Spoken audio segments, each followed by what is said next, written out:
I have a friend who was going to accompany me to this particular workshop, and she's been dabbling in the secret, and that's why I wanted her to know the secret behind the secret. However, her mother has manifested illness, and had talked about if something happened to her that she would leave, her estate. She was upset about thinking that because she's been practicing bringing money into manifestation, and she was worried that possibly she might have had something to do with her mother's illness in that regard. That's not possible, is it? Well, you cannot create in the experience of another, and your friend cannot vibrate for her mother. But you certainly can, when you come into alignment with who you are and hold anything as your object of attention. Whatever you're holding as your object of attention benefits. In other words, the idea that through mind control you can assert wanted or unwanted into other people's experience only goes as far as your power of influence. There is much more influence that happens. Look at what is going on economically as the conversation goes on and on and on and on about what next bad thing can happen. In other words, that there is an influence about that. In other words, we cannot say that one focusing, especially with great influence, cannot affect the thoughts and therefore the vibration and therefore the outcome of others. But it certainly is not what is happening in a situation like that. Okay. What you want to say to her, oh, your thoughts are powerful, but not that powerful. Okay. And then say, and the thoughts you have about love and well-being are the thoughts that hook you up with Source. And the thoughts that hook you up with Source are the ones that give you the greatest power of influence. Now, we're going to say something else about this, and she's not ready to hear it, but you are. There is no greater alignment than in the death experience. But your friend is not killing her mother for the money.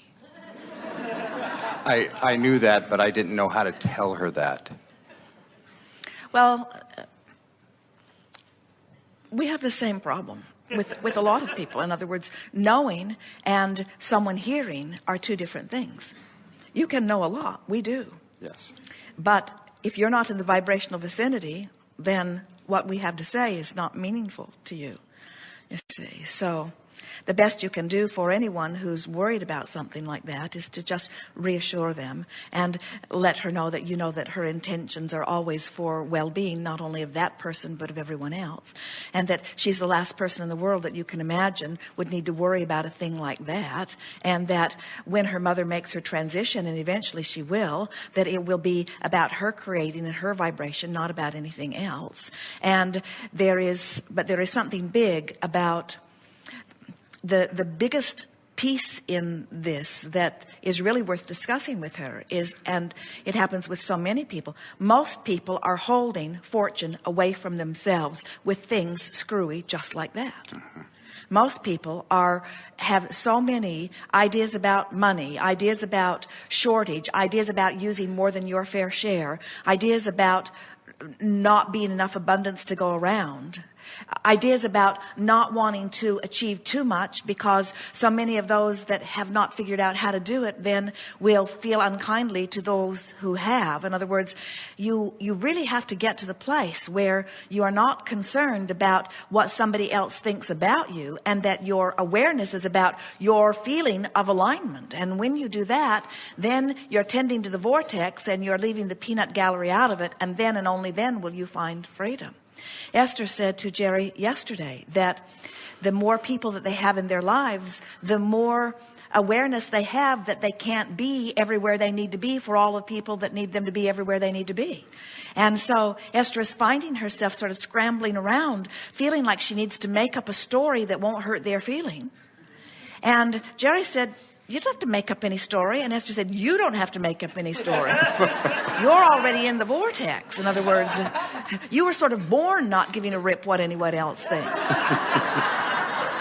And then he went on to explain that he wasn't born there, that he's worked his way there over a long period of time. You just can't have a big life without there being a lot of people that you cannot please through your behavior. And this is what we're talking about already here today, that when you are tending to yourself being in the vortex period, then you don't have to consider all of those other things. And the reason we bring this in here is because this is a situation where we or you together, working together, caring about this friend could soothe that problem.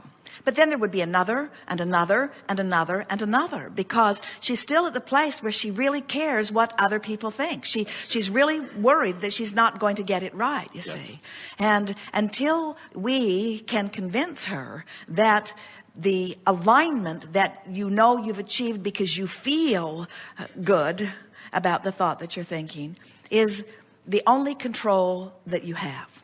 But it is everything, because when you begin to deliberately exercise that control, then you consistently find yourself in that vibrational vortex in alignment with the things that you've been asking for, and things that actualize around you are always compatible with the well-meaning well-being that is there.